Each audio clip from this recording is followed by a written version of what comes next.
One of the most difficult things about being a stepmom is dealing with the ex, especially when the co-parenting relationship is high conflict. Trying to co-parent with a high conflict ex can make a challenging role even more challenging. While I can't change the ex or your partner, I do have something that will help. A Stepmom's Guide to Co-Parenting with a High Conflict Ex.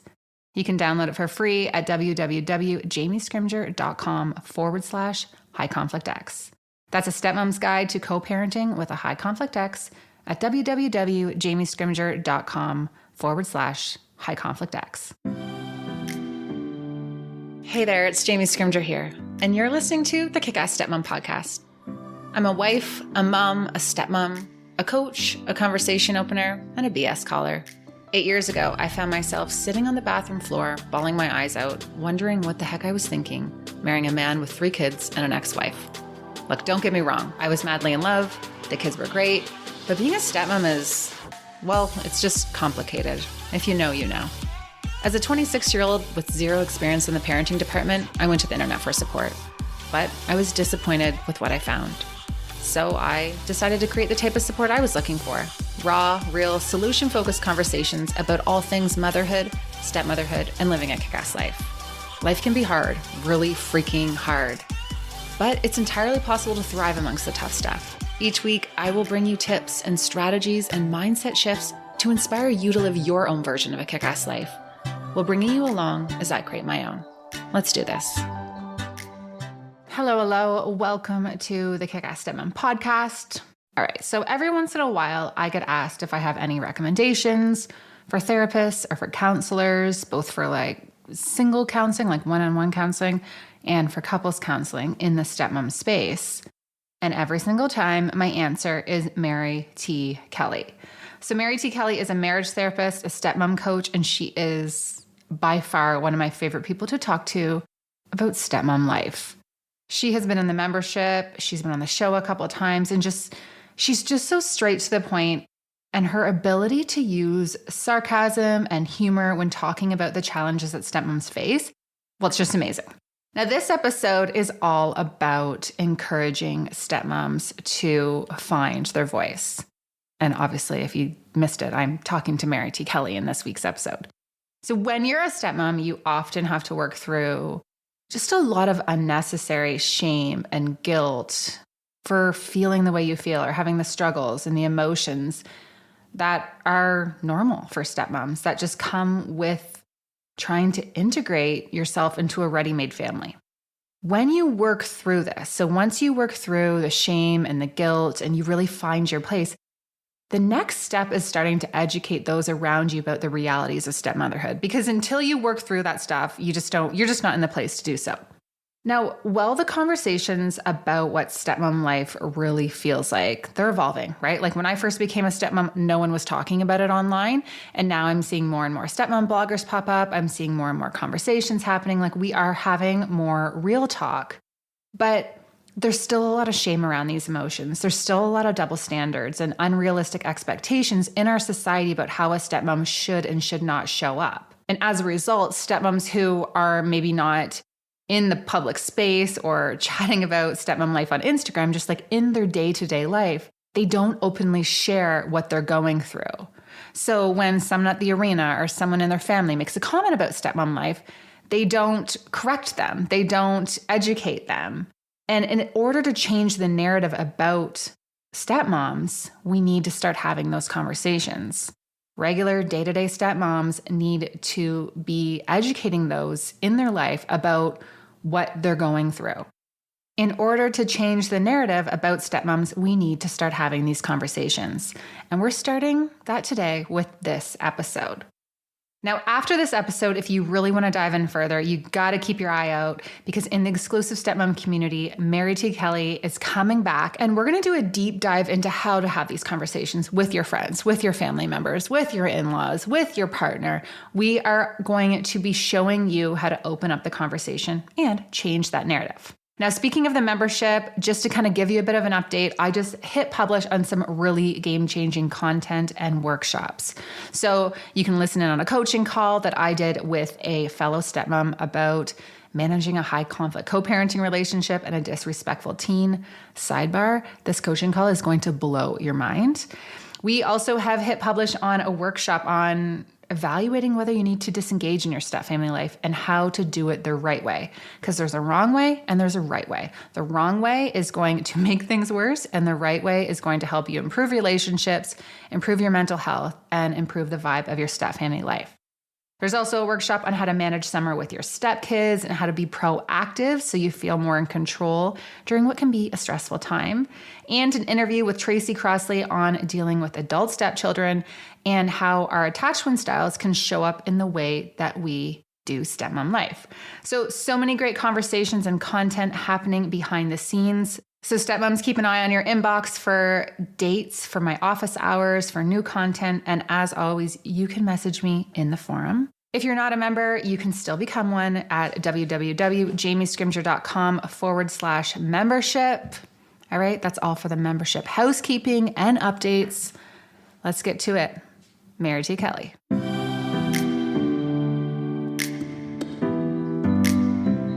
Mary T. Kelly, welcome back to the podcast. I was just talking about you the other day. I was like, she's my favorite. We have to get her back on. And then we made it happen. Oh, well, thank you. I love doing these podcasts with you. I love the work that you're doing. And it's just an honor to be here. So thanks for having me. Yeah, I'm so glad. And, so this is actually a conversation, like typically when we are coming up with ideas for the podcast, it's us who come up and then we'll pitch people.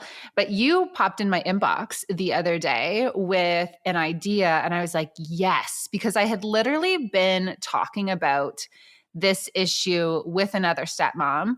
So today we're going to kind of dive into, I guess, empowering stepmoms to change the conversation around what being a stepmom is really like.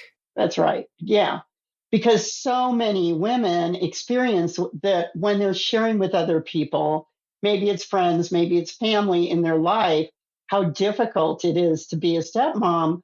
They get met with a lot of platitudes. You knew it was a package deal. You knew what you were getting into, which is completely untrue.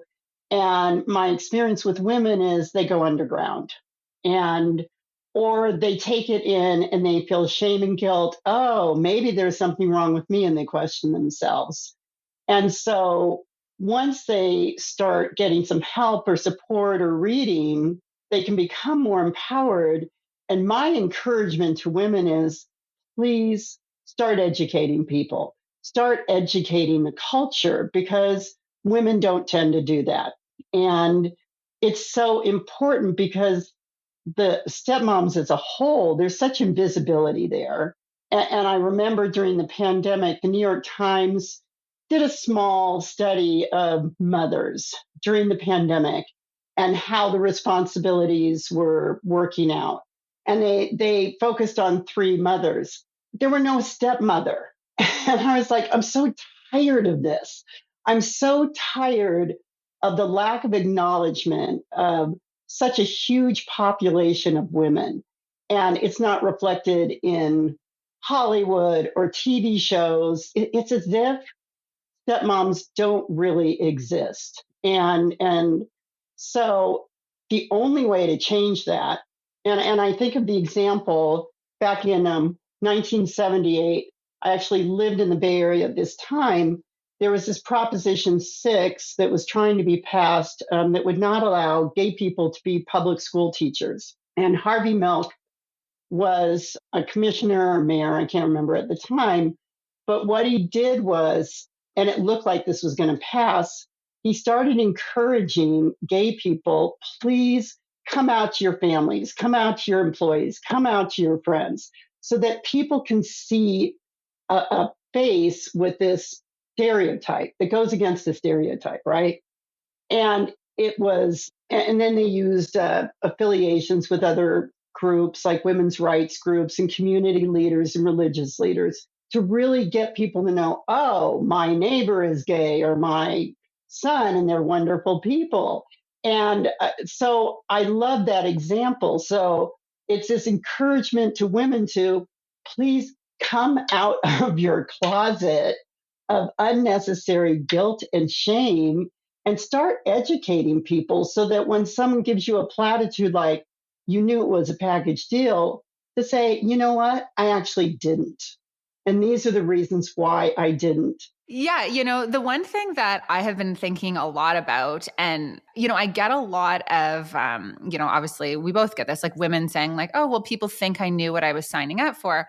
And there is this huge double standard. And I've used this example before, but when you have a newborn, a new mom, when she's struggling, when she's tired, when the baby's crying all the time, when she's feeling overwhelmed, like all of those things, when she's feeling all the feelings, what does the community do? They come and they support and they provide words of encouragement and they empathize and all the things. Like no one's saying to her, well, you knew the baby was going to cry when you decided to get pregnant. Like what did you expect? So it again goes back to this huge double standard that, moms are encouraged to keep it real. They're, welcomed with all of the support. And there's a lot of, conversation around that now. But with stepmoms, it's still, again, this huge, huge double standard. And I have women reach out to me all the time. They'll say, and this is why I started my membership, actually. That was one of the reasons that kind of started the whole process, because women were saying, I want to comment on your post. I want to respond to your post, but I don't want anyone to know that I'm struggling. I don't want anyone to know that this is how I feel.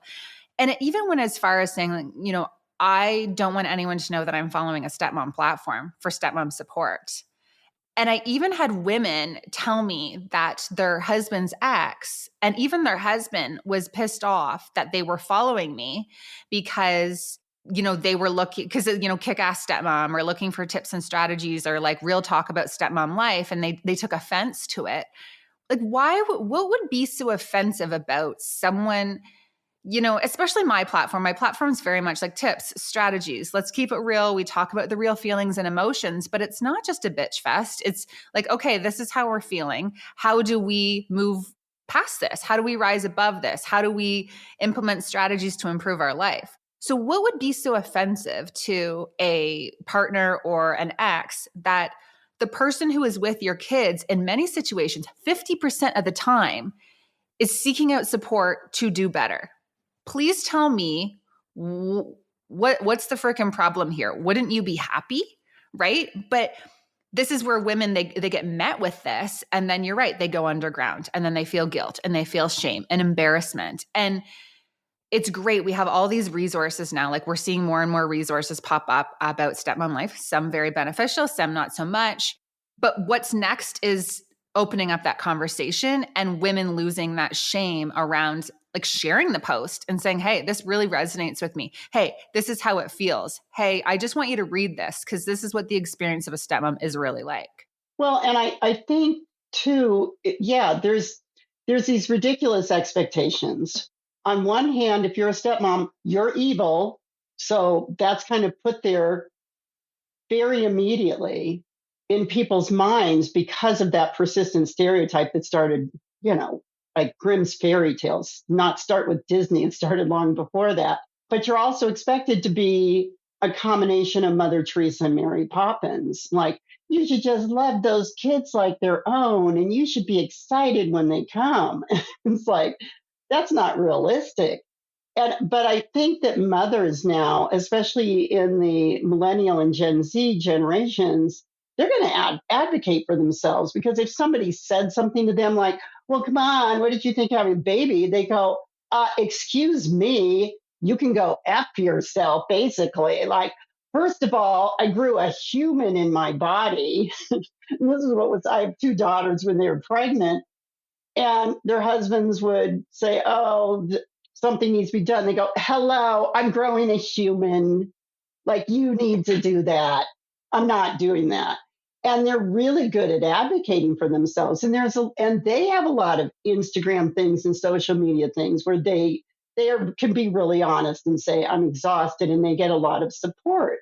And so only way to break that double standard is for women to start empowering themselves to say to their partners, hello, here's the first thing that they can tell everybody. There's a 64 to 72% divorce rate in remarriages with children. Why is that? I really believe it's because of these incredibly unrealistic expectations that are put on women. And a whole nother topic that we could talk about another time is how much women are objectified in these families. Because a woman has maybe the bad luck, just saying, of falling in love with a guy with kids. But he's great. So they do. And then they get into this family, and the expectations are unbelievable, right? You can't get impatient. You can't lose your temper ever. You've got to just love, love, love, love, love. And it's just super unrealistic. And so women get caught up in that, and they think, oh, I'm supposed to do this. I'm supposed to do this. So, that's their part too. Now, after time, it starts backfiring on them. They start getting resentful, right? So it's kind of a developmental process that women go through when they first enter these families. But then the first person to educate is your partner, because men have kind of these fantasies of, oh, I feel guilty that my kids didn't have the mom and dad in the house. And now I met this great person, and she's going to come in, and this is going to feel like a first family, which it doesn't for most people. And so it's first educating them, and also not allowing themselves to be, and when I say objectified, it's like these women that I work with, so many of them, especially ones that don't have kids, they had careers, they were independent, they had homes that actually had items stay in the same place all the time. And What's that like? I miss that. yeah, that's Yeah. don't even think about that. It's like the women I work with, they go, I just want my home to be a sacred space. And it's like, okay, your home's not going to be a sacred space. There's kids in it. That's across the board. You don't get a sacred space. You have to create your own sacred space. But, then they get into these systems, and they're like, I don't know, they're going back to the 1950s. They're driving and cooking and doing laundry and all this stuff. So they have to go through this, and then they hit a wall at some point. It seems to be inevitable, which is good. But then it's like, you don't need to feel guilty for having normal feelings. You don't need to feel guilty that you're kind of dreading your stepkids coming, even if you like them, even if you love them, because everything changes. You got to have that time with your partner, which is why you're there, right? Yeah. And I think, there is this misconception that if you don't love when your stepkids are there all the time, or if you sometimes look forward to them going back to their mom's house, or if you're just not wild about whatever it is on the schedule, that you don't like your stepkids, you don't love your stepkids. Like, I will tell you, I love my stepkids. I lucked out very much. I have 3 very great stepkids. We have a really great family dynamic. We worked our ass off to get here, but I do love them. I don't love them the exact same as I love Reese. It's very different. She came out of my body. I held her at birth, and she is my own. I grew her, and I came into their lives at, they were 5, 8, and 10, and they have a mom. They already have a mom. I am their stepmom. And that's how our dynamic works. I love them so much, but I'll tell you, Monday morning, after I have teenagers just, putting dishes in the sink and not putting them in the dishwasher, or just feeling like I'm. Wait. I just have to ask you something. They're putting their dishes in the sink? Yeah. That's amazing. Yeah. Well, like things like, but the sink is always full of dishes. I'm like, why am I the only one doing the dishwasher? Like, I feel like I can never catch up. I just feel like we've just got constantly stuff going on. I love when they leave. Right? Like, sometimes I'm very much looking forward to that time where it's just Reese, Darren, and I. And that doesn't mean that I love them any less. And so for me to say to someone, God, I can't wait for my stepkids to go back to their moms, it would be, met with so much judgment. And what's interesting though, is I was out with my girlfriends, and one of them is a single mom. And she was talking about how, sometimes she looks forward to the week off when the kids are with their dad, because she's a single mom. She's doing it all on her own. And she's like, I just feel so guilty. And everyone's like, oh my God, are you kidding me? Like, you totally deserve the break. And she's like, yeah, I do deserve the break. I wonder if I would have said the same thing, would I have been met with that same, compassion, I guess. No. So it's just interesting, right? Like moms look forward to breaks, stepmoms look forward to breaks. But I do want to circle back to one of the things you were just talking about is we go all in and do all of the things when we become a stepmom. And this was the biggest mistake that I made, but I'm glad I made it because, well, I was able to create a platform off of it. It got me to where I am now. But I came in and I was commuting an hour and a half each way to work, working in child protection. I had dinner made in the crock pot before I left. I made sure the kids had all the things. I was at all the things. Our house was clean. I remember walking around till like 10:30, 11, making sure laundry was done. My stepson only liked this pair of Joe Fresh skinny jeans, and he always would forget them at his mom's. So I would be out either buying new pairs or washing them, just like literally just doing all the things. I'm exhausted thinking about it. And I did that because I had this desire for control and perfection. Yeah. But when you dive into where that was coming from, I felt so judged and I felt like I couldn't keep up to the standard that was being placed on me. And the people who thought like, oh, she doesn't know what she's thinking, doesn't know what she's signing up for. So I was trying to prove something. Yes. And I think if we start to, normalize these conversations about what a stepmom's role could and should be, that pressure will be taken off. Totally. Totally. And I think that's where women contribute to this, right? Because they feel some of them, frankly, are competing with the mother, which is not a good idea. 80% of young adult stepkids. But it's natural. Well, yeah, it's a primal thing. It's a primal thing, but society has set us up for that too. So you go to the hockey arena and you say to someone, oh, I'm a stepmom. Like, who's your son? Oh, little Johnny out there's my stepson. Oh, well, how's that? How's your relationship with the mom?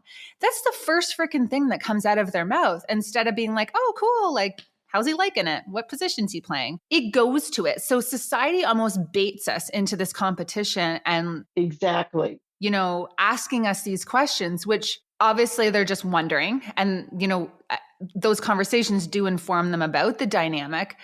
But if someone asks you how the mom is, and like right now it's freaking hell on earth. Right. You're being baited. Oh, you are being baited. And that's where you just go, oh yeah, it's great. Yeah. Yeah. Yeah. So it is. Right. I think women feel obligated to step up to this role because of the cultural expectations and often because of their partner's expectations. He thinks, oh, you're one of the parents now. And so there's an innocence that goes into that. And sometimes there's this competition with the mother. And so you go through all that, but eventually women start resenting it because it's not being acknowledged and nobody's appreciating it, much like being a parent. It's not like kids are going, oh, mom, thanks so much for doing all this stuff. That doesn't really happen. But they just I just think it's so important to get to the point where you're just able to kindly start to tell people and educate people, look, it's really hard. And I want to make sure to say, too, I love that you said earlier, I'm really lucky. I have these 3 great stepkids. There are a lot of women that aren't so lucky. And so it's important for them to just feel okay with whatever feelings they have. Our feelings are our feelings. People say, well, you should love them. You should love them as your own, which is impossible and ridiculous. But it's like, your feelings are your feelings. I think it's important to act in kind and loving ways and see what happens, right? See where it goes. Most of the women I work with, and I've worked with thousands of women, I've been doing this for 20 years, do kind of dread the stepkids coming. And what I tell couples, I tell the fathers, your happiest day is probably when your kids come, because then it feels like a family. You can pretend it's a nuclear family. You like that feeling. It's like the worst day for your partner. And you guys are arguing about this and trying to convince each other you don't need to. Just let it be. And then the day they leave might be your worst day and it might be her best day. And that's okay. And this is true for women that like you were saying, love and care about their stepkids. But they're kind of happy when they're going because then you get to be with your partner. And in your case, you get to enjoy your little nuclear family. But in order to get the culture to understand this, because I really like that to happen, well, the partner is the first thing because you have to be a team, right? Right now, there are more people living alone, families living together outside of marriage, remarriage with children, than there are nuclear families. But people would be shocked to know that because it's just not what we see. It's not what we see in the movies. It's not what we see in TV. And so, as long as women stay kind of quiet about the reality of the challenges of this, and let me also say, there are challenges for the fathers, there are challenges for the children. That's a whole nother conversation. But to make people aware of the nature of step family, and I just don't see it. I see the Today Show. Good morning. Oh, we're going to talk about moms under stress, moms this, moms that. Yeah, I'm just like, why is there such invisibility? So the only way it can become visible is for women to start educating. But they have to feel confident and they have to know I'm not a terrible person, that this is hard. For sure. And, I think it also would be helpful for, we're opening up the conversation. We're saying, when you go in, you don't need to take on the role of the mom. You don't need to do all of the things. You don't need to try to save the day. And I think that conversation is really helpful. I have stepmoms join the community and they're like, I'm not married yet, but is it a fit? I'm like, oh my gosh, get your butt in here because you're going to learn these lessons before it's too late, right? Before you've gone all in and got to that resentment piece. And I do feel like a lot of stepmoms get to that resentment piece with their stepkids and start to have that not so great relationship with their stepkids because they've gone all in and started to take over those, motherly roles and, try to be involved in discipline and then get trumped by the parents and, just kind of really gone into that parenting piece and it's backfired and now they're feeling resentful. So if you go in and you just focus on building your relationship with your stepkids, that just doesn't happen overnight, right? So you need to build that relationship based on trust and respect before you go in and start to be that parental role in there. And that sometimes happens for people and there are times when it doesn't happen at all. And every step family is different. Well, and I think too, you also have to gauge, what does the kid want? Does the kid want to build a relationship? Kids are powerless in all of this. They were powerless for their parents to divorce. They're powerless with who their father brings into their life. And I remember working with this 12-year-old boy, and he said to me, nobody asked me. And it's not that he expected anybody to get his permission. In his case, he had a stepfather come in. His father had died kind of tragically. He was an ER doctor that was healthy runner who had a heart attack in his mid 40s and died. And so this stepfather came in his life about 5 years later, but he's like, okay, he's my mom's husband. He keeps telling me he loves me. He wants to do all this stuff. I don't want to. He's not my father. And so I think people have to gauge as they're building the relationship. 80% of young adult stepkids say they don't feel close to their stepmother. This does not mean they dislike them. It just means she's not my person. I have my mother. I have my father. Stepkids, one of their major complaints is they don't get enough alone time with their fathers. And so I'd even building a relationship, that's fine, but you also have to gauge, is this something the kid wants? Right? So it's all kind of an experiment as you're going along and what you want to do. Yeah. It's like what's working and what's not. I feel like there's this spectrum though, too. I don't want people to listen to this and be like, all stepmoms enjoy when their stepkids go back. There are stepmoms who are like, want their stepkids with them all the time, who have this hearts and sparkles relationship and a great co-parenting relationship. Like there's just this spectrum, right, of step family dynamics. And I think there's a lot of pressure too for stepmoms or step families to be on a certain place in that spectrum, and that pressure, right, to do that. There's so many contributing factors to where you end up on that spectrum in terms of your relationship with your stepkids. And so much of that is out of your control. You know, things that mom's saying at her house, mom's healing, mom's wounds about the past, the way mom and dad have a relationship, you know, how the relationship ended, the financial piece, you know, how mom's confidence and security with having this new person in her children's lives, the stepmom's level of confidence and insecurity or security, her communication skills, like, you know, how the kids have responded to the divorce, how the divorce went down. Like there's so much stuff, but yet when things aren't good, the pressure seems to fall on the stepmom. Yes. And it's like her fault. That's right. Yeah. Yeah. Well, she's the easy scapegoat. Yeah. And I want to support what you're saying. There are plenty of women who enjoy that.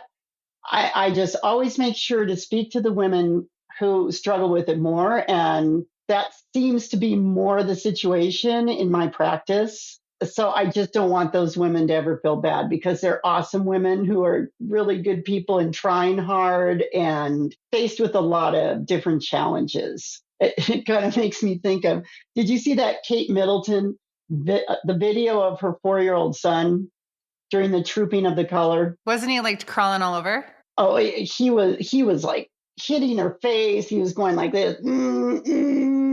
He was just, and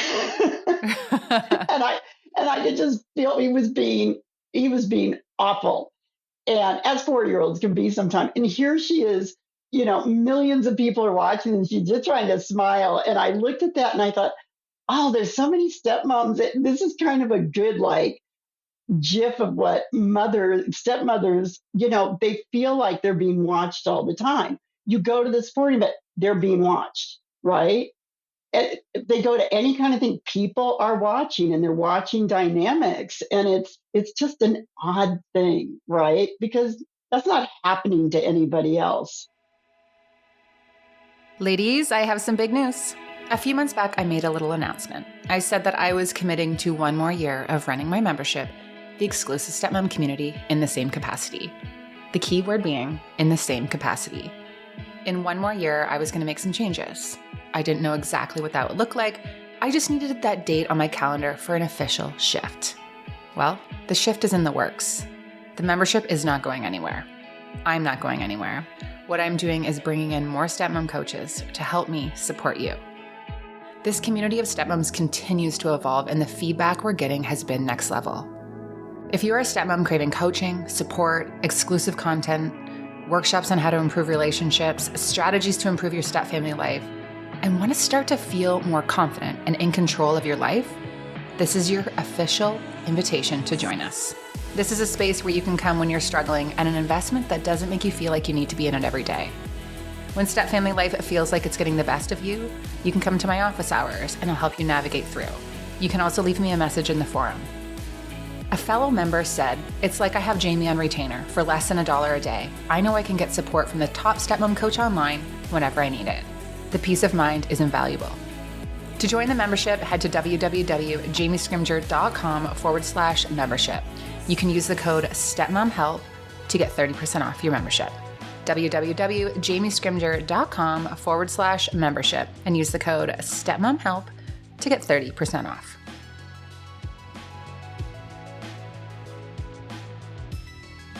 A huge priority for me over the last year or so has been my sleep. My bedtime routine is something that I'm trying really hard to be deliberate about, because I know that when I get off the screens or read a book or journal and have a hot drink before bed, I sleep way better. I've also learned the difference that great sheets can make. A few months back, we got the bamboo sheets from Cozy Earth. We got the sheet set and the duvet cover, and guys, I can't even. They blew my mind and are by far the softest, most comfortable sheets I've ever slept in. And I get hot at night and regularly get the night sweats, and these sheets are temperature regulating, which is perfect because it helps keep me cool. Certified free of harmful chemicals, easy to wash, won't pill, and have a 10-year warranty, I cannot recommend these bamboo sheets enough. And of course, I have a code for you, so you can use the code JamieS40 for 40% off. Yes, 40%. Investing in good sheets makes such a huge difference in your sleep. And when you get good sleep, you show up as a better version of yourself in the morning. You deserve it, and the people in your life deserve it. And seriously, they're just so soft. So JamieS40 for 40% off. You can go to Cozy Earth's website or jamiescrimger.com/Cozy Earth and use the code and you'll be good to go. Sidebar, Cozy Earth also has the bamboo jogger set that I'm always posting about on Instagram. Also, so freaking comfortable. Highly, highly recommend. Now, when it comes to changing that conversation, how stepmoms listening to this, they'll be like, okay, I want to change the conversation. I want to start openly talking about this, but I don't want to seem like I'm coming off as too negative and I don't want to offend anyone because let's be honest, that's kind of where people are at. What advice do you have for that? I think it's just speaking just genuinely, and it's not getting all like crazy activist, angry kind of thing, right? So it's just staying really centered and grounded. So let's say you say to someone, it was really tough. The kids came back. It was really, I struggled. It was hard. Everything changed. Well, you knew it was a package deal. Yeah, I thought I did know it was a package deal. I mean, obviously, I knew that I was partnering with someone with kids. I didn't know it was going to be this hard. I really didn't. And this is how it's been hard for me. And so it's just educating in calm ways without throwing anybody under the bus, but also advocating for yourself. Or even saying when people say that, and I would say this to anybody, everybody's going to experience platitudes in their lifetime because situations come up. I mean, people will lose children and other people go, well, I'm sure they're in heaven. It's like, okay, that's not helpful. And I think it's to be honest and say, I know you mean well, and that's just so not helpful. And you might not know this, but there's a really high divorce rate. There's really big expectations put on me. When women ask me, what is my role as a stepmother? I just say, just please be yourself. Be yourself. Decide what you want to do. Your husband, your partner has an obligation and responsibility to be a parent to his children. You have options. You have options. You decide what that looks like. What it looks like for one stepmom may be a lot of involvement, kind of a parental role. And for another, it's kind of like, hey, how are you doing? And living a pretty independent life within the family. Those are all fine. Those are the spectrums we're talking about. To just talk calmly but let people know that's not helpful. And I would really love for you to understand this because you know what? I was the same way before I got into this. I remember thinking there was a woman when I had like teenage kids, and there was this woman who had married a man whose wife had been killed in a plane crash, and she didn't have any kids, and there were teenage daughters, and one was really difficult. And we were sitting there watching some sport, god awful sport thing with our thermos of Chardonnay, because it was like 5 o'clock. And I was saying, ugh, summer, these kids are going to come home. They're going to ruin my peace. They're going to ruin my sacred space. And they're going to make a mess. And all the other mothers going, yes, it's going to be awful. And then this woman chimed in and said, oh, I feel the same way. And it stopped the conversation, right? She'd married this widower with 2 teenage daughters. And nobody knew what to say. And I look back on that. This is before my divorce. And I just thought, I just didn't know. I didn't know. How am I supposed to know? How are people supposed to know unless we're willing to educate them? That's how it's going to happen. Even when I release podcasts, it's really interesting because I see people share podcasts all the time. I'm listening to this, and I get people do that. but people are more willing to share a podcast on business or relationships or like anything else than they are a stepmom podcast, right? And that's where the tricky part comes in, because there's this double standard and people don't feel comfortable saying like, oh, I'm having these conversations, or, oh, we need to, do better or learn from, these situations, because they don't feel comfortable sharing them with their community because they're scared that they're going to be judged for having the struggles. So we're kind of stuck. You've got a whole community of stepmoms who are like, oh, man, I just wish people really understood. I don't feel seen. I don't feel heard. But they're not willing to put themselves out there to so they can be seen and they can be heard. Yeah, I think it's really moving past not caring what other people think, which I think is this developmental task for every human being to get to the point where it's more important to not betray yourself than it is that somebody might get offended, and to really learn to not care. So it takes courage and it takes some boldness, and it takes like whatever. I don't care what they think. I know I am a good person and I'm trying my hardest. So it's really letting go of, oh, that person's judging me, kind of none of my business. Don't care. Chances are they're going to judge you anyway, though, right? If you have someone who's a very judgmental person, they're going to judge you whether or not you show up the way they want you to show up or not. They're always going to have something to say about something. Yeah, it's like, do you really care? I mean, I kind of look at it like, if somebody's going to judge me, first of all, I don't care. It's none of my business. And secondly, whatever.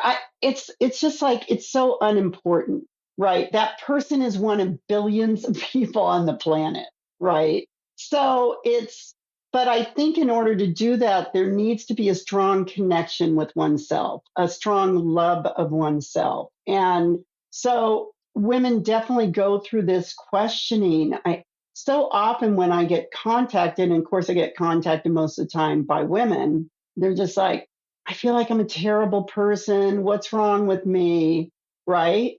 And part of that is because this hasn't been given enough information to the culture where they change. Hey, we've got to acknowledge these step families. We've got to acknowledge how hard it is for stepmothers, but it's got to start with them. I don't see any other way to do it, right? And so it's working past not caring, which is an incredibly empowering thing.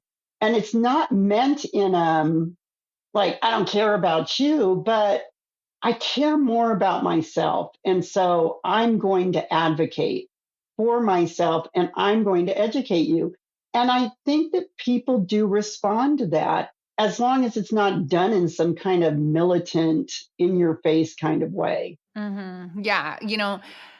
I think it's important to educate with, even some compassion and some empathy based on like, this is the messaging society has received, not from your place of resentment. So if you're pissed off, maybe that's not the best time to have that conversation with your neighbor or someone in your life. But when you're in a calm space and you can be like, hey, actually, can I bring up something, you said last week, it kind of bugged me. And I think it's worth revisiting. Everyone's receptive to that kind of stuff. Well, yeah. And I think people go, oh my God, I had no idea. I had no idea the divorce rates were that high, or, I encourage women to say to people, they go, well, you should just love them. Oh, really? Oh, so if I took you to the mall and I point out that 10-year-old kid over there and go, oh, you should totally love them, you would look at me like I was crazy. I find it really interesting, though, because the stepmom is supposed to love their stepkid like their own, but yet there's the whole belief they don't have to listen to you because you're not their mom, and you need to know your place because you're not their mom. So like, that's the double standard, right? Like I have a reel that I just released about saying like, when you're a stepmom, you're supposed to love your stepkids like they're your own, but remember they're not your own. And because you're not their real mom, make sure you show up for all the parenting tasks of doing like da da da da. But when it comes to the real parent, you better let the real parent take care of that. But remember, you are a real parent. Like, what's happening here? There's so many mixed messages. Is that really the main message, that you have to love these kids like your own? I just find that kind of primally impossible. I know that there are women that say that, I've worked with a couple of women that say, I remember this one woman, she had remarried a guy and their daughters were the same age. And then she said, oh, I love her as if she was my own. I said, okay, let me just ask you about that. So if you were like walking along a creek and there was a flash flood and you only had time to save one of them, which one would you save? The cue the hate mail to me for this episode now. No, I'm just joking. I'm so sorry. People don't know me. I use humor in things, but I genuinely, she was like the first person like in 18 years that had ever said this. So I was just curious. And she goes, oh, my daughter. I said, okay, like that's great. I'm not trying to discourage you. Well, she was just feeling me out to see if I was safe because the more she talked, there was a horrendous situation going on with this stepdaughter. But she was in a system that really, really more so than just the general culture was requiring her to love this kid as if she was her own. And she was trying so hard. And the relief that she felt, and she'd been doing this for like 15 years. And she said, you're the first person I've been able to say this to. And then she began to realize I'm not a terrible person because she'd been stuffing this for 15 years. And she didn't hate this girl, but it was hard. It was a hard situation. So that's all I'm saying is I would really hope women are not being told you need to I mean, I know they hear that occasionally. No, they are being told that. I feel like they hear it more than, okay. I think the pressure is also from their partner. There's a lot of pressure from partners, to have that. But that made me think, how many women are saying, I love my stepkids like they're my own, when just because the pressure, and that's what they feel is the right thing to say in that moment, as opposed to how they really feel. I don't blame them. I mean, you also have to, in this, first of all, you have to be pretty solid with yourself. So if you get the hits, it doesn't get you off center.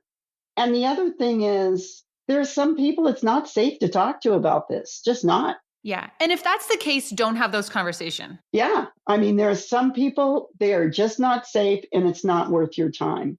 But I'm just trying to think. I almost feel like, there's so much awareness right now of different populations that feel that they are stereotyped. And I'm like, what about stepmomism?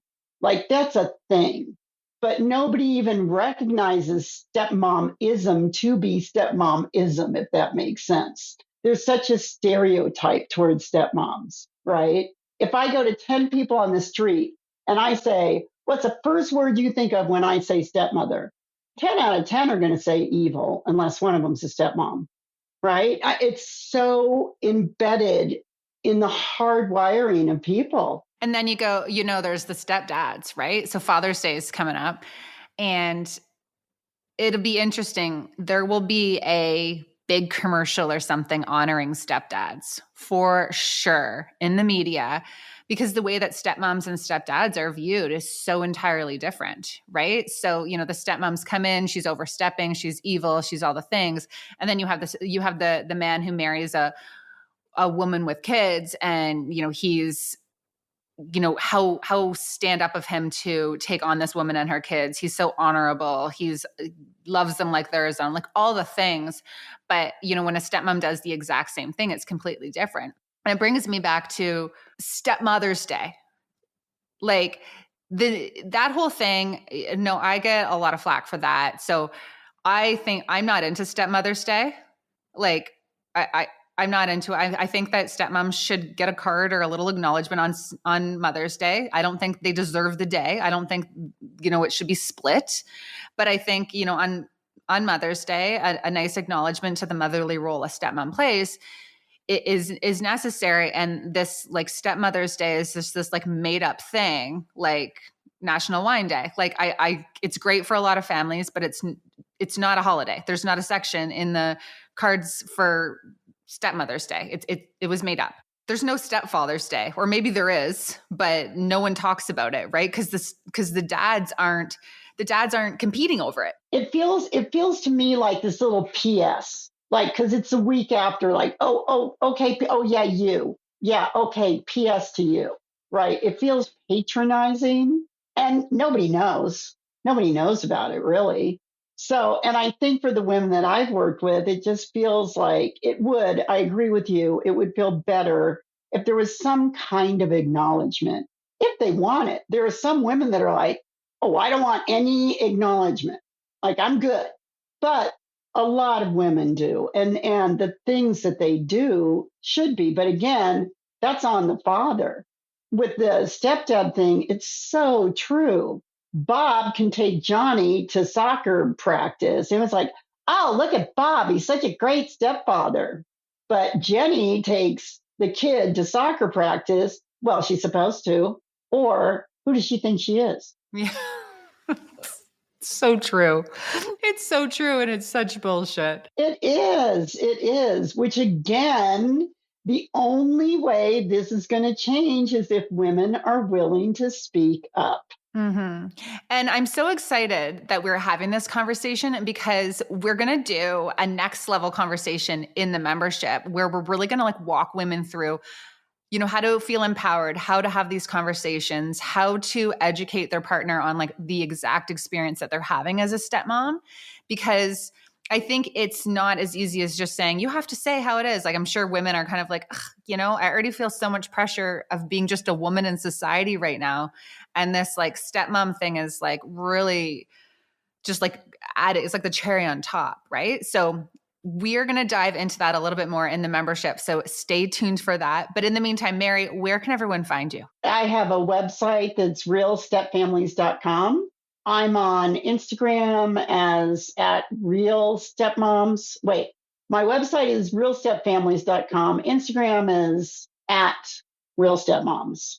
So you can contact me there. I've been working with women and step couples, sometimes stepkids, all over the world because these problems are very much universal for the past 20 years. So I know it's hard to believe, direct. You know what? I tell any stepmoms, like, can you recommend someone? I'm like, Mary T. Kelly, hands down. I said, if I was going to go do some counseling or therapy or coaching, I would be 100% Mary T. Kelly, because I do think there is a lot of benefit in that straight shooter mentality, especially in this kind of situation, because man, it's too much sugarcoating already, right? Well, yeah, I mean, people are coming because they're suffering. And a lot of times they're suffering because of these expectations or these preferences. And I just want to deal with the reality. We get in a tug of war with reality a lot, and you're always going to lose. You will 100% lose against reality. I'm a marriage and family therapist. I work in very research based ways. And change can happen really quickly if people are willing to experiment and get happier. So, and I use a lot of humor because step families are hysterical. some of the things, some of the things that happen. I had one couple come and they were in a crisis, and we don't have time to go into it, but it was over this holiday, and it involved an 85-year-old mother driving into Colorado in a blizzard in a pink Cadillac, and the stepmom cooking a Thanksgiving meal who was vegan and never cooked turkey in her life, and the big family coming in, and she's losing it and going to the neighbors for Bloody Marys, and just a shit show. And they were like on the verge of like breaking up. And I'm listening to him and I go, okay, can I just say one thing? This is hysterical. This is a funny story. You're not going to get divorced. Just please don't ever do Thanksgiving again. But come on, this is funny. And they kind of looked at me and then they started relaxing, like, oh, yeah, right. So there's humor in these situations because it's insane sometimes, right? You just gotta like rise above and like look at it from like a bird's eye view, right? Like take yourself out of it and like look at the situation, be like, wow, what is happening? And we take ourselves so seriously sometimes. We take everything so seriously, and it's like, stop. We're all just these messy humans. This is a mess. These aren't blended families. They're lumpy families. Okay? Just relax. And like you said, this control and perfection, yuck. Well, I'll ask women, are you a perfectionist? And they go, oh, yeah. And I go, well, you're screwed right from the get-go. Well, I always say I'm a firm believer just in life. We find ourselves in situations where we learn the lessons we need to learn. And, I can speak for myself, control freak, perfectionist, all of these like issues from my childhood that I was like trying to, push down and not deal with.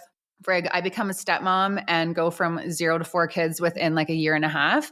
And all of my, insecurities and the character flaws that weren't working for me, like it was just like this mirror, right? Like everything was right there. And it was like, yeah, you want to be a control freak and marry someone with kids and a co-parenting plan, like buckle up. You're going to learn a lot of lessons. And that's the humor I find in it, because I work with so many women like you were. And I go, wow, it's so interesting that you're like this perfectionist and like everything. And you fell in love with a guy who has 3 kids. Yeah. It's like in your face. And I totally agree. I think step families are they're hard, they're challenging, but this is what causes us to grow, right? This is how we grow. Nobody grows through easy things. This is how we grow. And so if you're willing to just go a little bit deeper on what am I supposed to learn here? What unhealthy patterns am I bringing into this? What unrealistic expectations am I bringing into this that are causing me suffering? It's really awesome. And you develop compassion for yourself, for others, for your stepkids, hopefully for your partner. I think they're great opportunities if you want to go a little bit deeper. Although there's going to be days where shallow is going to look real good. Well, thank you so much, Mary. This has been so good. Can't wait to dive a little deeper in the membership. And yeah, always a pleasure. I loved it. Great seeing you. As I'm sure you've noticed, I talk a lot about my membership, the exclusive stepmom community. I freaking love it and all the stepmoms inside. The coaching, the content, the connection you get in this space, it has the power to change your stepfamily life. It's not the right fit for every stepmom. And I don't want you to join if it's not the right fit for you. I want you to feel the same way about it as I do. To help stepmoms decide if it is the right fit, I've created a little quiz that you can complete in less than 60 seconds. Answer a few questions, tell me where you stand, and I will tell you if I think the membership is a good fit for you. You can find the quiz at www.jamiescrimger.com/is the membership right for me. That's www.jamiescrimger.com/is the membership right for me. Take the quiz, see where you're at, and maybe I'll see you on the other side. That's it for this one. Thank you so much for tuning in. If you haven't already, and if the podcast has been resonating with you, I would be forever grateful if you would head on over to iTunes and give the show a rating and a review. And if you know someone who would benefit from listening to this episode, be sure to send it their way. Now, if you are craving more, head to my website, jamiescrimger.com. There are lots of blog posts and podcast episodes and resources available for you over there. And if you really want to dive in, I do take on a limited number of coaching clients every month. So you can book one call or work with me for 3 months. Either way, we will create an individualized plan for your unique stepfamily situation. Remember, sitting around biatching about how hard being a stepmom is won't make being a stepmom any easier. If you want change in your life, it has to start with you. Chat with you next week.